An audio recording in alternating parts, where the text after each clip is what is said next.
Ya, saya ucapkan selamat untuk Anda.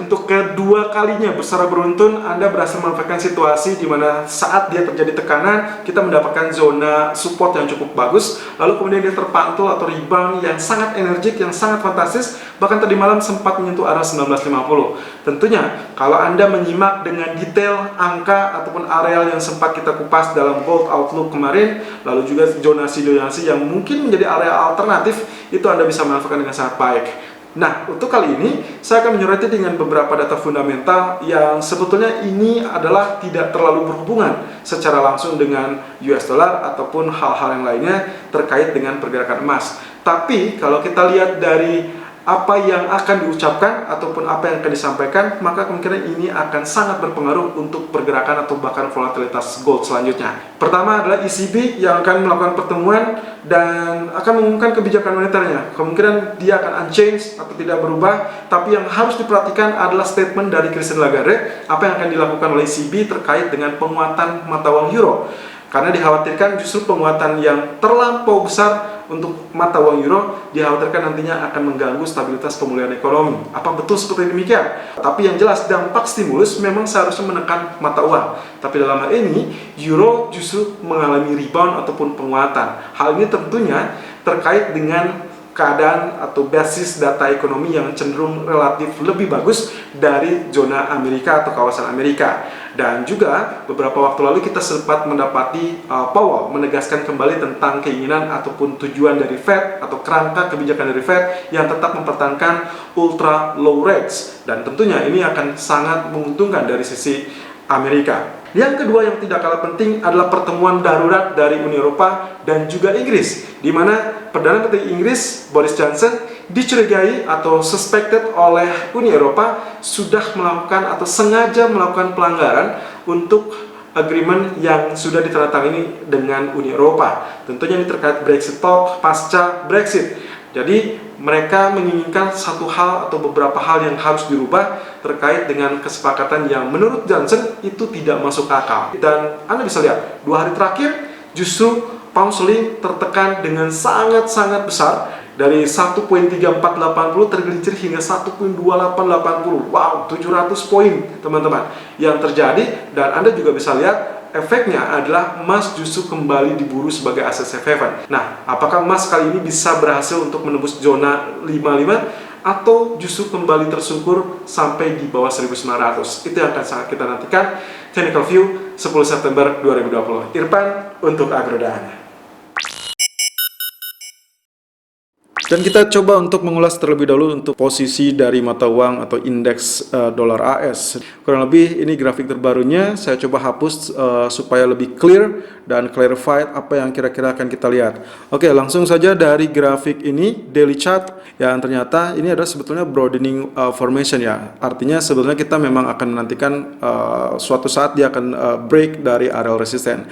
Tapi sebelum itu ada hal yang lebih penting lagi, di mana formasi candle terakhir ini bearish candle, tapi kalau Anda lihat di sini, dia posisinya adalah berada sedikit di bawah area tengah dari candlestick yang sempat tercipta di tanggal 8 September yang lalu. Nah, tapi dengan posisinya lebih tinggi justru dari area 8 September, sehingga ini yang kita sebut dengan formasi dark cloud cover, yang artinya kemungkinan potensi penurunan akan terjadi untuk hari ini. Bagaimana dengan outlook dari grafik H4-nya sendiri? Well, of course, ini adalah zonasi yang juga sempat kita intai beberapa waktu yang silam. Tapi kali ini Anda bisa lihat di sini zona yang terasir ini adalah zona trend channel, yang mana beberapa hari yang lalu sebetulnya sempat ditembus. Tapi lagi-lagi kemarin atau tadi malam tepatnya dia mengalami tergelincir. Itulah sebabnya kenapa Anda melihat gold cenderung menyentuh area 1950. Nah, tapi kurang lebih yang jadi pertanyaan adalah selanjutnya apa yang akan terjadi di sini. Kalau kita lihat dari potensi ini, bisa saja ini hanya berupa pullback. Nah, kalau ini berupa pullback, maka nantinya dia akan mengalami kenaikan, atau kalau misalkan dia terlanjut bergelincir, maka kemungkinan dia akan kembali ke dalam zona trend channel tersebut, dan itu menandakan bahwa potensi kenaikan akan gagal. Di grafik H1-nya pun Kemarin saya sempat menyebutkan hati-hati suatu saat dia akan break areal trendline, dan itu terjadi. Setelah dia rejection beberapa kali, sempat mengalami kenaikan pula, lalu kemudian di pertengahan malam akhirnya pertahanan pun jebol dan breakout.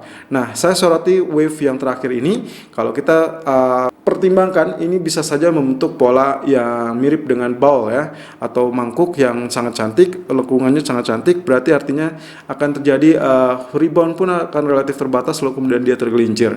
Nah, jadi kalaupun lihat dari areal-arealnya, ini adalah zona support yang harus ditembus, dan kali ini dia mungkin sedang mencoba ya untuk melakukan penembusan. Kalaupun misalkan Anda anggap ini adalah sebagai rectangle, maka ini adalah bearish rectangle yang sedang kita hadapi. Jadi kurang lebih nantinya dia akan memiliki penurunan kurang lebih panjangnya sesuai dengan areal penurunan yang terjadi saat dia breakout. Technical View Gold 10 September 2020 per jam 10:49 waktu Indonesia bagian Barat, high 1 atau 1950.50 dan low 1943.50. Running price kini tertahan di 1946.60.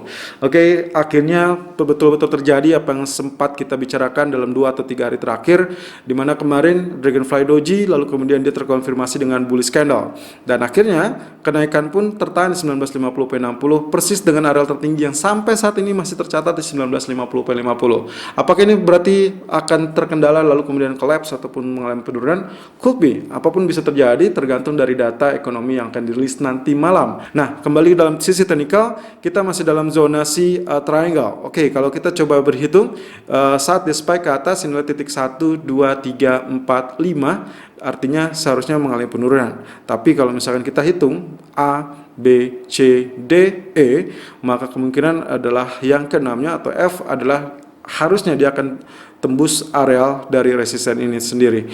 Nah, kebetulan areal resisten semakin melandai dan semakin dekat dengan zona biru, di mana zona biru tersebut merupakan zona ganjalan ataupun penghadang setiap kali mengalami kenaikan. Kali ini kita akan lihat apakah masih tetap terbukti kuat atau tidak, karena sampai saat ini 1950 masih tetap bercokol. Yang kita nantikan adalah break dari area 1955 ataupun 1957. Kalau itu ditembus, berarti kita akan menyebutnya bahwa areal triangle sudah berhasil ditembus dan mungkin saja akan menciptakan areal tertinggi baru di 1975 ataupun bahkan 1983. Di grafik keempatnya sendiri, apa yang sempat kita uraikan dan kita curigai dari pola 1 yang mirip dengan akan terjadi di pola 2 atau copy paste dari pola 1, dan itu betul-betul terjadi. Setelah beberapa saat menyentuh lalu kemudian rebound, lalu kemudian kemarin pun sempat hanya menyentuh tail sedikit saja di area 19, kurang lebih ini adalah 19.90. Artinya apa yang kita rencanakan kemarin cukup berhasil, karena kemungkinan potensinya seharusnya Anda membukukan profit yang cukup besar ya, karena kemarin suggest kita adalah melakukan buy di kisaran 1923 ataupun 1925 dengan stop loss di kisaran 1915 ataupun 1916, which is totally congratulations untuk Anda. Kali kedua yang Anda bisa manfaatkan dari copy paste apa yang terjadi dari pola yang sebelumnya terjadi. Kali ini kalau kita lihat dari potensinya, seharusnya Anda bisa lihat di sini, ini adalah zonasi triangle yang kita sebutkan kemarin. Walaupun Anda sebetulnya bisa abaikan ya, ini area support ini bisa kita abaikan, tapi juga bisa Anda gunakan. Nah, yang saya paling soroti adalah potensinya bisa saja dia hanya membentuk tail sampai area 1939 ataupun 1938. Lalu kemudian nantinya dia akan rebound atau mengalami kenaikan kembali, tapi hati-hati zona 1955 ataupun 1957 itu akan menjadi penentu kita. Dan artinya kalau kita tarik area historical price kurang lebih seperti demikian, maka ini akan berhimpitan dengan zona segitiga yang ada. Artinya juga berarti area 1955 ataupun 1957 akan menjadi resisten kuat yang harus ditembus. Kalau itu berhasil ditembus, maka strong bullish akan terjadi. Sementara kalau terjadi rejection, maka strong bearish lah yang akan terjadi. Di grafik H1 kurang lebih saya menggunakan bantuan dari Fibonacci retracement. Dan kali ini saya tarik dari area 1919 yang sempat terjadi tadi malam dan 1950. But anyway, kalau kita bicara tentang rectangle yang kemarin terjadi, saya tadi pagi coba membentuk ini, ternyata setelah saya ukur, apa yang terjadi spike hingga 1950 merupakan adalah proyeksi dari ketinggian yang terjadi sebelumnya. Sehingga kita anggap bahwa target kenaikan sudah selesai, tapi hati-hati dengan area koreksi, dan sangat wajar kalau Anda menantikan area koreksi di 1943. Artinya, koreksi pertama 1943 itulah zona aman Anda untuk melakukan buy di pagi hari, lalu dengan hati-hati di area 1950. Yang relatif aman dan sangat ideal, saya lebih menantikan di zona 38.2% ataupun 50%, dan maksimum di area 61.8%. Tapi kurang lebih kalau kita mencoba untuk memprediksikan, menyadurkan dengan apa yang akan terjadi dengan data nanti malam, maka bisa saja tail yang akan terjadi kurang lebih berada di kisaran 1935 ataupun 1931. But anyway, untuk hari ini saya kecenderungannya untuk melakukan buy on dip kurang lebih 1938.40 ataupun 1940.50. Target pertama adalah 1945 dan target kedua adalah 1952.20. Meskipun kalau ini ditembus berarti kita akan mendapati arah 1960 ataupun 1963. Stop loss silakan gunakan di area 1931.00, tapi kalau Anda mendapatkan zona di 50% 1935, maka silakan sesuaikan SL ataupun TP Anda. Selalu gunakan stop loss dan risk management sesuai dengan equity dan strategi trading Anda. Irfan untuk Agrodana.